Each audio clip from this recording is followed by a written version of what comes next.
এত লজ্জাতে আকাঙ্ক্ষা দিয়েছো কি জন্য? স্বামী থাকতে আবার আরেকজনের সাথে বসো। 11টার দিকে ধরা পড়ছে। তারা দুইজন উভয় এখন বিয়ে করার সম্মতি জানাইছে, ঠিক আছে। ছেলে যেহেতু একটা সংগঠনের সাথে জড়িত, সে বলেছে আমি জামাত করি।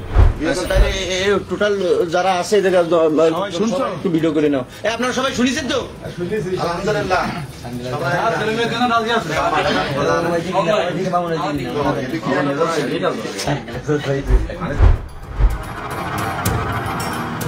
যে হাতগুলো একদিন মাথায় স্নেহ বুলিয়ে দিত, আজ সেই হাতেই পড়ে আছে অন্য দেশের কালো দাস্তানা। ঘরের আলো জ্বলে কিন্তু তার ঘরে কেউ নেই। হাসির আড়ালে লুকিয়ে রাখা শত কষ্ট, তবুও দেশে থাকা আপনজনের সুখের জন্য প্রতিটা নিঃশ্বাসে যুদ্ধ করে চলে একজন প্রবাসী। মেয়েকে নিতে চাইছে, সেই জায়গায় মাকে নিয়ে ফোন করছে। এদিকে বসো। এত লজ্জাতে আকাঙ্ক্ষা দিয়েছো কি জন্য? স্বামী থাকতে আবার আরেকজনের সাথে বসো। ভিডিও কেন? ভিডিও চলবে। ওই বাচ্চা রেখে এই মেয়ে ভাই মুখটা উঁচু করো, মুখটা উঁচু করো। ওই যে মানে হানি হওয়ার আগে মুখটা উঁচু করো।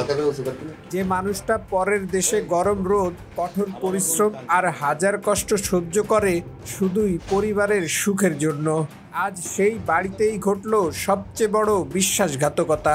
প্রবাসীর স্ত্রীর ঘরে ধরা পড়ল তারই গোপন সম্পর্কের মানুষ। আর তারপর যা ঘটল তা দেখে থমকে গেছে পুরো গ্রামের মানুষ। তোমার স্বামী আছে, এত সুন্দর ফুটফুটে একটা বাচ্চা, তুমি এরকম করতে গেলে কেন? আর ওই বাচ্চা, আমি বলি ওই বাচ্চাটা কি হবে? বাচ্চাটা কি করবা? আজব ব্যাপার। বাচ্চার দায়িত্ব নিবা না, তা ফুটাইছো কেন? জানা গেছে প্রবাসীর স্ত্রী দীর্ঘদিন যাবৎ স্থানীয় একটা ছেলের সাথে অস্বাভাবিক চলাফেরা করতেন।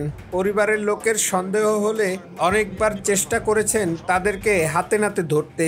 মনে করেন আজকে সন্ধ্যায় আনুমানিক 6টা সাড়ে 6টার দিকে ঢুকছে ছেলের ঘরে, এই মেয়ের ঘরে ঢুকছে। এখন আপনার তো মেয়ে মনে হয়, আর আমার দুলাভাই কি হয় আমি জানি না, বাইক নেই। যাই হোক, তারা হাতে নাতে ধরা পড়েছে। এখন ধরার পরে আমরা এসে শুনলাম 11টার দিকে ধরা পড়ছে। তারা দুইজন উভয় এখন বিয়ে করার সম্মতি জানাইছে, ঠিক আছে। ছেলে যেহেতু একটা সংগঠনের সাথে জড়িত, সে বলেছে আমি জামাত করি। এখন এই সংগঠন অনুযায়ী দেখা যাচ্ছে সকালবেলা জামাতালারা অনেক কিছু রটায়, বুঝছেন। এখন তাদের এই বিয়ের সংক্রান্ত বিষয়টা আপনারা দেখবেন, আপনাদের হাতে উঠাই দিচ্ছি। আপনারা শুধু এটুকু আমাদের বলে দেন যে আমরা আপনাদের সাথে কোনো রকম দুর্ব্যবহার বা কোনো টাকা পয়সা বা কোনো রকম সাথে কোনো ঝামেলা করছি না, এটা তারা মুখ দিয়ে বলুক, এবং আপনারা বললেই আমরা সন্তুষ্ট হওয়ার কিছু লাগবে। ঘটনার দিন সন্ধ্যাবেলায় পরকীয়া প্রেমিক প্রবাসীর স্ত্রীর ঘরে ঢুকেন। মিনিট থেকে ঘন্টা পেরিয়ে যায়, ঘরের দরজা বন্ধ থাকে।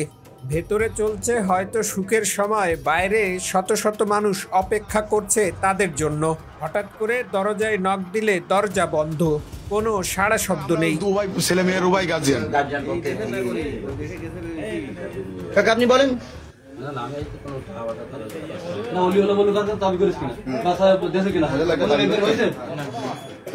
টাকা পয়সা তুমি জোরে কথা বলো। আচ্ছা, মেয়ের কাছে শোনো, বলো, মুখে বলেন, আপনার কাছে কি কেউ জোরে রকম টাকা পয়সা দাবি করেছে? কোন বিষয়ে কোনো চাপ দেওয়া হয়েছে আপনার? আচ্ছা, আপনারা দুজনকে সম্মতি মানে উভয় সম্মতি থেকে বিয়ে করতে রাজি আছেন? বলেন, কথা বলেন, কথা বললি শেষ হবে। মেলা রাই ঠিক আছে, এখানে ভিডিও হচ্ছে, বসে থাকা কথা বলো কিন্তু। তুমি তাকে বিয়ে করতে রাজি আছো?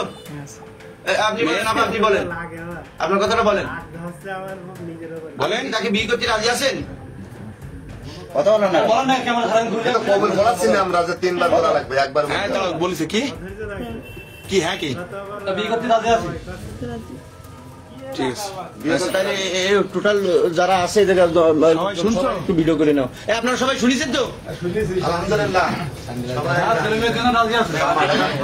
তারপর দরজা খোলা হলে ভেতরে প্রবেশ করেন সবাই। ভেতরে ঢুকলে কারো কিছু বুঝতে বাকি থাকে না। সবচেয়ে অবাক করা বিষয়, প্রবাসীর একটি ফুটফুটে সন্তান পাশেই শুয়েছিল। এখন তো মনে করেন যে মেয়ের তো ডিভোর্স করানো লাগবে, ঠিক আছে? মেয়ের ডিভোর্সের 3 মাস পরে বিয়ে হয়, সেও তো 3 মাস পরে যদি ছেলে কয় যে আমি নেবো না, তাহলে কি হবে উপায়? তখন কি করবেন? এমন ঘটনা শুধু একটি গ্রামে নয়, দেশে নানা প্রান্তে প্রায় ঘটে। যে মানুষটা বিদেশে বসে প্রতিদিন হাড়ভাঙা খেটে টাকা পাঠায়, সেই ঘরেই ঘটে বিশ্বাসঘাতকতার সবচেয়ে বড় চিত্র। একজন প্রবাসী শুধু টাকা পাঠায় না, সে পাঠায় পরিবারের স্বপ্ন, সংগ্রাম আর ভবিষ্যতের নিরাপত্তা। দেখা গেল স্বামী স্ত্রী, ওরা তো এখনো তো স্বামী স্ত্রী। হ্যাঁ, এখনো স্বামী স্ত্রী। দেখা গেল স্বামী তার গ্রহণ করলো না, তখন তার জীবনটা নষ্ট হয়ে যাবে না? তাই আমরা সেটা বললাম আর কি। দেখা ঠিক আছে, ওটা বলেন আপনারা, বুঝলেন? কিন্তু ব্যবহার হচ্ছে কি যে ছেলে আর মেয়ে, আর ছেলের মেয়ের যে গার্জিয়ান আর ছেলের যে গার্জিয়ান, এরা অভাবকে মিলতাল করি পরে বিয়ে দেয় কি তার স্বামী কয় যে না আমি নেবো, ঠিক আছে? সেটা পিছনে কথা। এখন দেখা দৃষ্টিতে তো দেখাইতেছে যে ওরা এখন যদি বিয়ে দেয় এখন বিয়ে করে বাইন নেবে, ঠিক আছে? 3 মাস হতে লাগবে না, তার ফলে আগে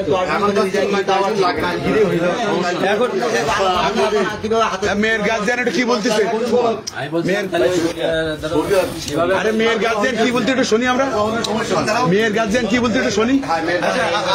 সেভাবে লেখাপড়া দেন, আমাদের এক কপি দেন, আমার কাছে থাকবে। হ্যাঁ, সেইভাবে লেখাপড়া করে দেন, আমাদের কাছে এক কপি থাকবে আর আপনাদের কাছে এক কপি থাকবে। আপনাদের কাছে কপি দেওয়া লাগবে না, আপনাদের কাছে সেটা পরে। না না, উনি বলছে ঠিক আছে, কেন উনি মেয়ের গার্জিয়ান, উনি বলছে ওনার কথা যুক্তি আছে।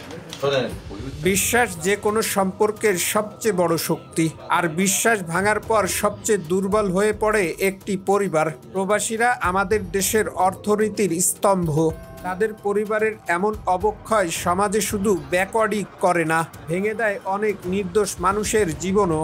নিজের পরিবারের মর্যাদা, সন্তানের ভবিষ্যৎ আর একজন মানুষের পরিশ্রমের মূল্য সবাইকে সম্মান করতে হবে। বাস্তবের মুখোশ উন্মোচন, এটাই আজকের অবক্ষয়ের গল্প। সচেতন হন, কমেন্ট বক্সে সচেতনমূলক মন্তব্য করুন।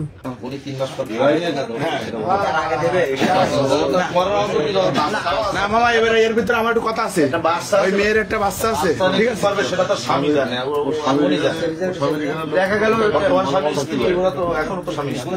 হ্যাঁ, এখনো স্বামী স্ত্রী। দেখা গেল স্বামী তার গ্রহণ করলো না, তখন তার জীবনটা নষ্ট হয়ে যাবে না? তাই আমরা সেটা বললাম আর কি। দেখা ঠিক আছে,